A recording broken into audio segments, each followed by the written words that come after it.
28 years. That's how long nobody had spoken to him.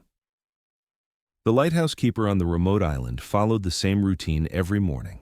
Check the light, monitor the weather, scan the horizon. The fishermen who occasionally passed never stopped to chat. The supply boat came once a month, dropped off provisions, and left without conversation. He was just the old man who kept the light burning. When the smugglers decided to use his island as their weapons cache, they expected to find just an elderly caretaker living alone. They were wrong, because this man had served 20 years in the Coast Guard, and some skills never fade away. Welcome to True Human Tales. Before we continue this powerful story of isolation, duty, and deadly expertise, tell me in the comments which city you're watching from today. And if you believe stories like this need to be remembered, hit that subscribe button and help us honor those who serve in silence. Beacon Island sat 12 miles off the Maine coast, nothing more than a rocky outcrop crowned by a white lighthouse that had guided ships for over a century. Most people forgot it existed. Maritime charts marked it, but GPS had made lighthouses feel obsolete to the modern world. Still, Thomas Brennan maintained his post. He was 67 years old, weathered by decades of salt air and solitude. His hair had gone completely white, his face mapped with lines earned from squinting into ocean storms. Every morning at 5:30 a.m., he climbed the spiral staircase to check the beacon. Every evening at sunset, he performed maintenance. Between those bookends, silence filled his days. The Coast Guard had automated most lighthouses years ago, but Beacon Island's remote location and harsh conditions required human oversight. Emergency repairs, weather monitoring, communication relays. Someone had to be there. Thomas had volunteered to stay when others retired to the mainland. Nobody questioned why an old man would choose such isolation. His quarters were simple: a bedroom, kitchen, radio room, and workshop in the lighthouse's base. Solar panels and a diesel generator provided power. A small dock allowed supply boats to unload provisions. The nearest neighbor was 12 miles of cold Atlantic water. Thomas liked the quiet. He'd had enough noise for one lifetime. Most mornings brought fishing boats on the horizon, pleasure craft in summer, cargo ships following the shipping lanes. Thomas logged every vessel he spotted, noting size, direction, and time. Old habits from his Coast Guard days, always maintained situational awareness. The fishermen who worked these waters had learned to respect the old lighthouse keeper over the years. They'd wave from their boats and he'd acknowledge with a brief nod or flash of the beacon. Some had tried to start conversations over marine radio, but Thomas kept communications brief and professional. They assumed he was antisocial. In reality, he was listening to everything: radio chatter, engine sounds, unusual traffic patterns. This Tuesday morning felt different. Through his binoculars, he spotted a sleek cigarette boat moving fast from the northeast. It didn't follow normal traffic patterns, staying close to the rocky coastline where radar coverage was poor. The boat circled the island once, then disappeared behind the eastern cliffs. Thomas frowned. In 28 years on Beacon Island, no recreational boat had ever explored those treacherous waters. The eastern side was all jagged rocks and hidden reefs. Only someone with detailed charts would risk it. He made his way to the lighthouse's observation deck and pulled out a spotting scope. Military grade, not the tourist binoculars most people would expect a lighthouse keeper to own. He made a note in his log. 0847 hours, unknown vessel, approximately 35 feet, high-speed craft reconnoitering eastern approaches. Then he went back to his morning routine, but something nagged at him. The boat's behavior felt tactical, professional. That evening, as Thomas performed his lighthouse maintenance, he heard engines again. Multiple boats this time, running without lights.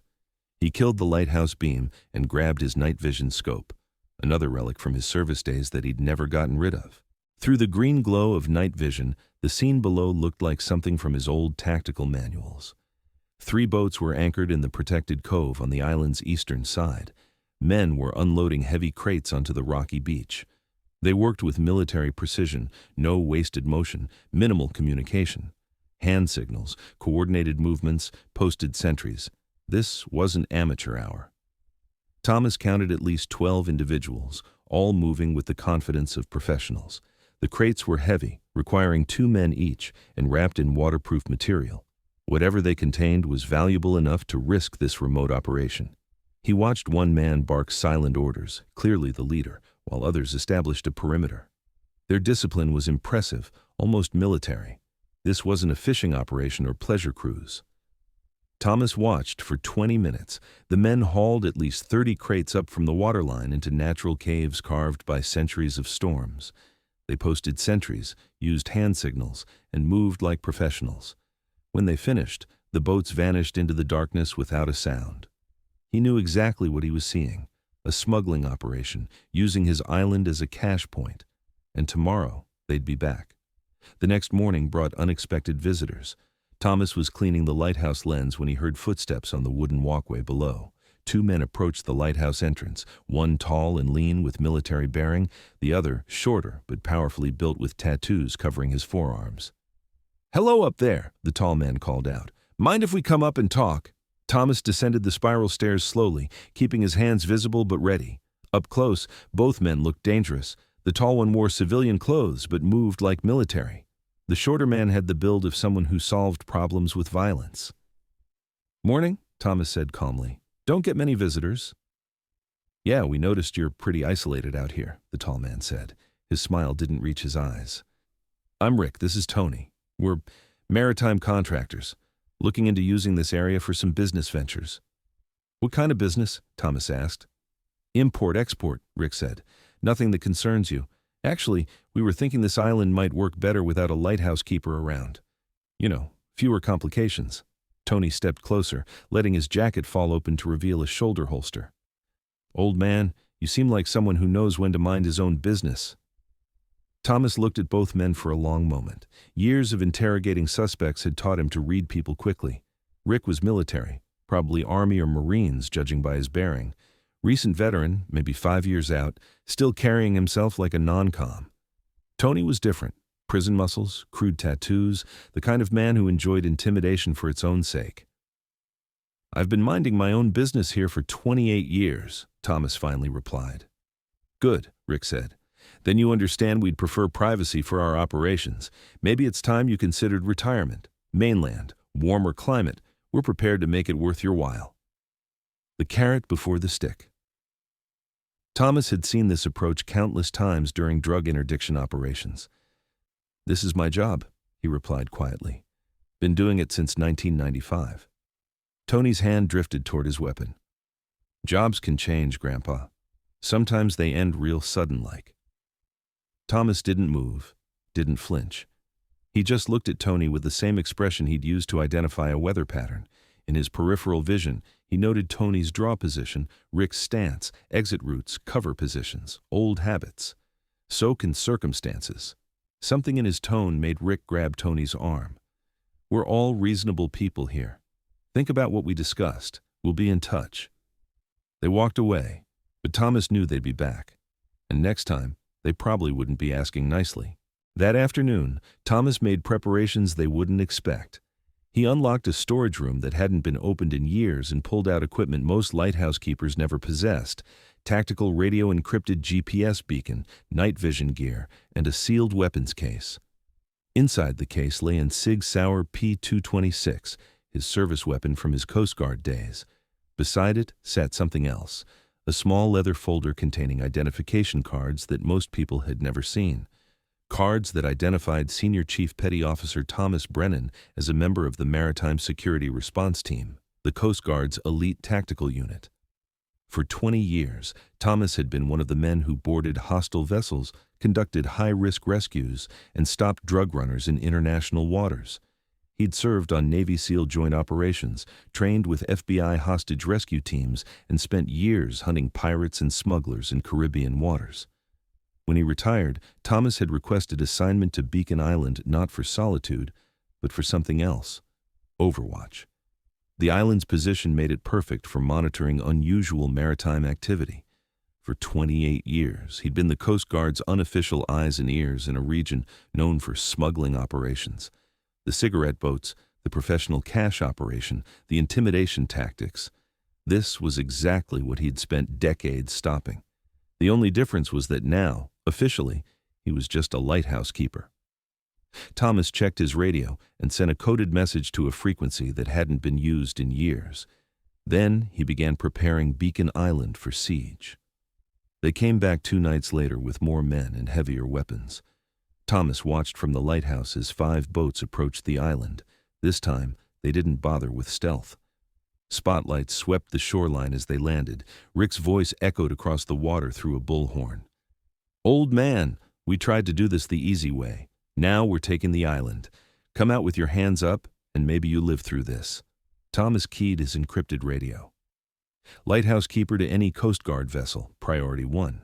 Beacon Island under hostile occupation, multiple armed subjects, suspected weapons trafficking. Request immediate assistance. The response crackled back immediately. Lighthouse keeper, this is Cutter Madison. We copy priority 1. ETA 22 minutes. Maintain position and observe. 22 minutes was a long time when facing 15 armed smugglers. Thomas smiled grimly and began turning off lights throughout the lighthouse. He'd held positions against worse odds than this. The smugglers approached the lighthouse in 3 groups, 1 up the main path, 2 flanking from the north and south. Textbook tactics, but predictable. Thomas had been dealing with maritime criminals for decades. From his position in the lighthouse's upper gallery, he had perfect overwatch of the entire island. The attackers moved with confidence, expecting minimal resistance from an elderly caretaker. They were about to learn why assumptions could be fatal. Thomas activated a concealed speaker system he'd installed years ago, officially for fog warnings, but adaptable for psychological warfare. His voice boomed across the island with authority that made the smugglers freeze in place. "This is United States Coast Guard Senior Chief Thomas Brennan. You are trespassing on federal property and interfering with navigation safety operations. You have 30 seconds to return to your vessels and depart." The smugglers looked around confused.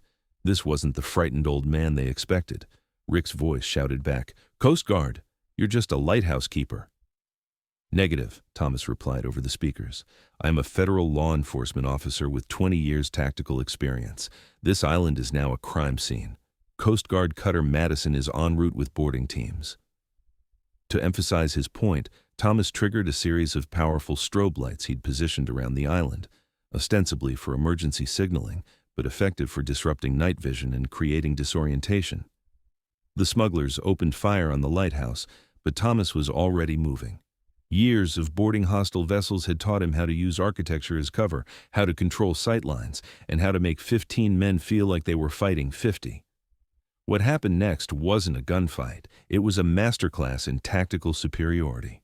Thomas used every advantage the island provided: his intimate knowledge of the terrain, pre-positioned equipment, and decades of experience fighting criminals who thought violence was their strongest weapon. He disabled their boats first, using precisely placed shots to hold the hulls below the waterline. No escape route meant they'd have to commit fully or surrender. The smugglers responded with undisciplined automatic fire that accomplished nothing except wasting ammunition. Thomas moved through positions he'd prepared over the years, appearing where they didn't expect him, disappearing before they could respond.